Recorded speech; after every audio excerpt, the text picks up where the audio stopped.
Paz do Senhor Jesus, como vai você? Eu espero que muito bem. Hoje é uma quinta-feira que nos fez o Senhor, mas eu não estou aqui para mais um episódio da nossa série A Construção da Nossa História. Não hoje, na semana que vem, tudo volta ao normal e a gente vai continuar então de onde a gente parou na nossa série. Mas hoje eu gostaria de trazer para você aqui a edição especial. Você lembra que eu disse que 2023 seria um ano onde a gente teria aqui no canal muitas surpresas e novidades. E hoje é um desses dias. A gente já lançou um quadro novo na segunda-feira e hoje eu quero retratar aqui com você um episódio especial que terá como tema, então, o título O Acordo. Por quê? Um dia me fizeram uma indagação que eu achei que valia muito a pena estudar a respeito para que eu pudesse explanar aqui para vocês. E a pessoa me disse o seguinte: Carol, Jó, um personagem íntegro que a Bíblia nos descreve, ele foi um acordo entre Deus e o diabo, onde Deus permitiu que o diabo ferisse a Jó, mesmo conhecendo a integridade que havia no seu coração.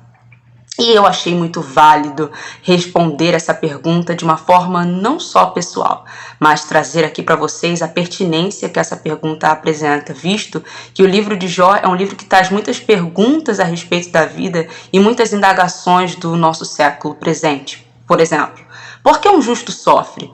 Por que o bem muitas vezes não prevalece em algumas situações? Porque quem geralmente resolve seguir as coisas da forma correta, geralmente paga um preço muito alto por isso? Por que pessoas boas precisam morrer de formas tão dolorosas?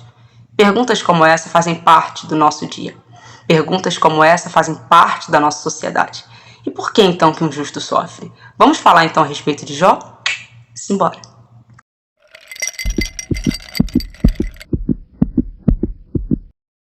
Bom, Carol, mas que o livro de Jó então carrega perguntas pertinentes do nosso século, nós já entendemos. Mas quem era Jó? Vamos falar então da sua pessoa. Jó era um homem íntegro, como a própria Bíblia caracteriza enfaticamente, e diz que ele era um homem que procurava desviar-se do mal. Jó tinha 7 filhos e 3 filhas, e a Bíblia também classifica Jó como o maior homem do Oriente, ou seja, ele era riquíssimo, possuía inúmeras quantidades de bens. E eu avaliei isso tudo em moeda corrente para nós falarmos aqui do valor específico, como seria a riqueza de Jó avaliada em reais. Deixei aqui, fiz um balanço econômico. Não entendo nada, né, gente, de gado, desse tipo de coisa, mas ouvi muitas pessoas que entendem e trouxe aqui todos os relatos e as informações anotadas então para vocês. Mas vamos falar então do tempo em que o livro de Jó foi escrito. Acredita-se que tenha sido escrito 2000 a.C. ou 950 a.C. 2000 a.C. seria no tempo patriarcal e 950 a.C. seria ali no reinado de Salomão, já que então o livro de Jó carrega algumas características da literatura sapiencial, que era uma literatura muito comum no Oriente, principalmente no tempo de Salomão, que eles chamam de uma literatura de sabedoria. Jó então possuía esse bem astronômico que nós vamos falar aqui agora. E acredita-se que ele tenha vivido, gente, no tempo patriarcal, visto que algumas características da sua vida se assemelhavam muito às características da vida de Abraão, Isaque e Jacó. A forma como ele lidava com a família, a forma como administrava o gado, enfim, a sua idade, inclusive o tempo em que ele viveu. Acredita-se que quando Jó tinha 70 anos foi quando lhe sobreveio todo esse infortúnio, né, das suas perdas, e que depois disso ele viveu mais 140 anos, ou seja, somando basicamente de 200 a 210 anos o seu tempo de vida. Mas vamos falar então de valores. Quanto seria, Carol, em moeda corrente, todo o valor da riqueza de Jó que a Bíblia descreve pra gente lá no capítulo 1, versículo 3? Vamos lá.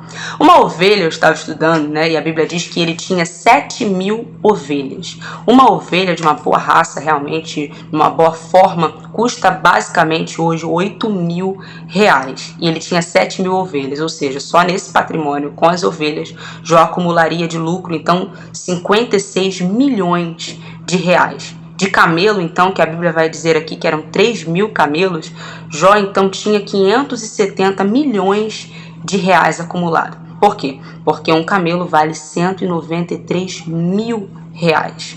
Ele tinha 500 juntas de bois, que são avaliadas basicamente em 100 milhões de reais, então a quantidade de jumentos ficaria por cerca de 20 milhões de reais. O jumento hoje é um animal um pouco desvalorizado quanto a esse tipo de bem que a Bíblia descreve, mas naquela época não. Era um animal que trazia lucro, tá, pessoal? Então, somando todos esses números aqui, de acordo com as quantidades de animais narradas, então, aqui no versículo 3, em moeda corrente, esse valor seria aproximadamente 745 milhões de reais. Só que provavelmente Jó era um homem que possuía também muitas terras, mas a Bíblia não narra isso, então a gente não tem como avaliar aí a quantidade de terras. Então alguns historiadores acreditam que o valor, né, do patrimônio de Jó ele ultrapassaria aí facilmente R$1 bilhão.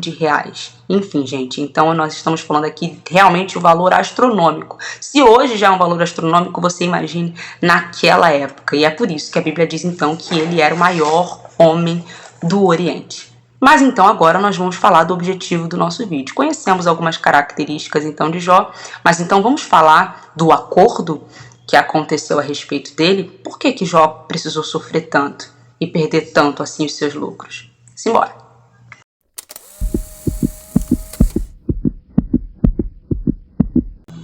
Mas então agora Jó, morador da terra de Uz, que alguns historiadores vão dizer que ficava ao leste de Judá e era uma cidade fronteira com o deserto, que era uma terra muito propícia inclusive para cuidar do gado, da agricultura, vai sofrer fatidicamente perdas ao longo de um dia. Ele vai perder absolutamente tudo e vai ver o chão literalmente ruindo e tudo aquilo que ele tinha indo por água abaixo. Irmãos, a nossa geração atual, na verdade, é o maior reflexo de que nós somos uma geração subdesenvolvida quando trata-se de experiência com Deus. E eu cheguei aqui para responder uma pergunta e é em torno dela que nós estamos na temática desse vídeo. Mas antes de responder, vamos para o momento do diálogo de Deus, então, com o diabo, onde o versículo 6 vai começar nos dizendo assim, do capítulo 1. E vindo um dia em que os filhos de Deus vieram apresentar-se perante o Senhor, veio também Satanás entre eles. Então o Senhor disse a Satanás, de onde vens? E Satanás respondeu ao Senhor e disse, de rodear a terra e passear por ela. E Deus, nos versículos seguintes, vai dar testemunho de Jó, dizendo, viste o meu servo Jó, como é um homem íntegro, e procura desviar-se do mal, andando em integridade, não há quem seja tão sincero como ele? E Satanás vai dizer, claro que não há quem seja sincero como ele, te adore como ele, visto que tu o cercaste com uma proteção, lhe dando todos os benefícios que são considerados necessários para que alguém seja louvado. Então Satanás vai deixar evidentemente a sua intenção de provar não a Jó, mas a fé e a base do relacionamento que ele tinha para com Deus. Para responder à pergunta se Jó foi fruto de um acordo entre Deus e o diabo, nós precisamos lembrar das 3 características imutáveis de Deus. Deus é onipotente, onisciente e onipresente. Deus está aqui no agora, mas também já está no amanhã. E Deus sabia exatamente a reação que Jó teria a respeito das provações que lhe sobreviriam. Ou seja, Deus não precisava provar nada. O que aconteceu foi uma posição de permissividade. Por quê? Eu vou responder para você com a história de um homem que literalmente foi submetido a níveis de sofrimento, e eu anotei aqui um pedaço do depoimento dele, exorbitantes, irmãos. Ele foi exposto a campos de concentração, ele perdeu seus pais, ele teve doenças graves, e quando ele já não conseguia mais trabalhar no campo de concentração por já não ter mais força braçal, então ele foi levado para o exílio para que ali ele passasse os últimos dias e literalmente morresse. Só que antes disso ele se converteu e ele passou por todo um processo de conversão. E um dia ele foi entrevistado por um repórter dentro do exílio e lhe perguntaram o que ele achava a respeito do sofrimento e qual era a visão que ele tinha a respeito de todas as experiências que ele foi submetido a viver. E ele disse o seguinte: o sofrimento forma a alma como nada mais pode fazer. E perguntaram para ele, e se o sofrimento for humilhante? Ele responde, também é para o crescimento da alma, pois somente dificuldades e sofrimento criam no homem personalidades profundas, pois a ausência do sofrimento deixa a alma subdesenvolvida. Eu digo, não persiga o sofrimento, mas aceite-o com coragem. Acredite, a vida é profunda e enriquecedora, e eu devo tomar lições dela. Em algumas partes também do depoimento, ele diz que o sofrimento te prova que existe uma suportabilidade em você muito maior do que você acredita, porque um dia você acredita não suportar mais aquela dor, mas aí você acorda no outro dia e vê que na verdade você anda sobrevivendo a uma dor que você classificava insuportável.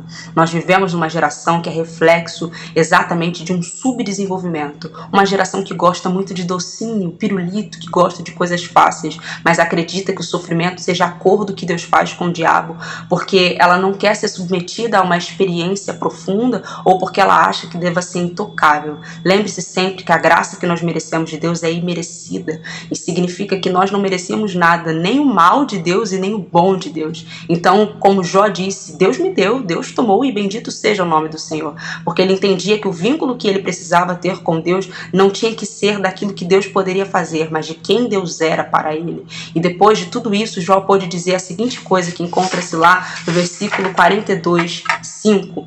Antes eu te conhecia de ouvir falar, mas agora meus olhos te veem. Na verdade, Jó depois recuperou tudo aquilo que ele tinha, porque Deus lhe deu em dobro tudo aquilo que ele perdeu. Mas a maior riqueza que ele obteve da experiência de sofrimento foi o seu desenvolvimento espiritual, que realmente ele pôde fazer uma afirmação profunda de dizer que antes os seus ouvidos conheciam a fama de Deus, mas agora ele conhecia a Deus pelos seus próprios olhos. O sofrimento desenvolve a alma. O sofrimento não é algo bom, como o próprio Solzhenitsyn diz, não persiga o sofrimento, mas aceite-o com coragem, entendendo que ele é a etapa para que a sua mente possa, é como se fosse uma academia da alma, para que os seus músculos possam desenvolver e você verdadeiramente venha ampliar a sua visão sobre a vida. Talvez se a nossa geração tivesse mais experiências profundas, nós não teríamos a maior geração complexa que nós temos acerca de ser mimada, acerca de não ter posicionamentos firmes sobre muita coisa. Nós teríamos uma geração diferente. Eu não estou dizendo que nós deveríamos sofrer, mas que nós deveríamos entender o propósito pela qual Deus nos submete a certas situações, aceitando-os com coragem. Afinal, os nossos irmãos na fé, como Paulo, como Pedro, como os nossos irmãos apóstolos, cada um deles com a sua morte trágica, os mártires e heróis da fé, nos provaram que verdadeiramente o sofrimento, ele é doloroso, mas ele deixa a marca de uma existência que verdadeiramente pôde aproveitar o conhecimento do Criador. Não uma existência vaga de simplesmente passar pelo mundo, mas uma existência que valeu porque você conseguiu verdadeiramente compreender que a essência da vida é conhecer verdadeiramente e profundamente o teu Criador. Portanto, Jó não foi alvo de um acordo entre Deus e o diabo, mas ele pôde desenvolver através da dor. Lembre-se sempre que antes que haja pergunta, Deus já tem uma resposta. E Deus sabia exatamente como Jó se portaria em meio à situação de dificuldade. Ele não precisava provar nada para o diabo nem para si mesmo, mas Jó precisava conhecê-lo mais profundamente. Então, deixo aqui para você e para sua meditação Salmo 139. Antes que eu me assente e me levante, tu conheces o meu assentar e o meu levantar. De longe entendes o meu pensamento, e antes que as palavras se formem nos meus lábios, tu conheces tudo aquilo que hei de dizer. Isso foi o salmista que disse: Deus conhece o teu amanhã e sabe exatamente a suportabilidade que você tem para enfrentar aquilo que tem passado. Portanto, aceite com coragem, entendendo que a sua alma será muito mais desenvolvida e que a sua visão de vida amadurecerá conforme o processo que você tem vivido. Uma das grandes características de Deus encontra-se em Jeremias 18, quando ele diz que ele é oleiro sobre o vaso. E o vaso, para chegar na estatura de um vaso perfeito, precisa passar pelo molde e pelo processo, até que ele se torne um vaso verdadeiramente pronto. Portanto, até lá, aceite seu processo com coragem, entendendo que o resultado final e a experiência final lhe darão o prazer de saber que valeu a pena. Deus te abençoe. Espero que esse tenha sido um episódio edificante para a sua vida. Fique com Deus. Tchau, tchau.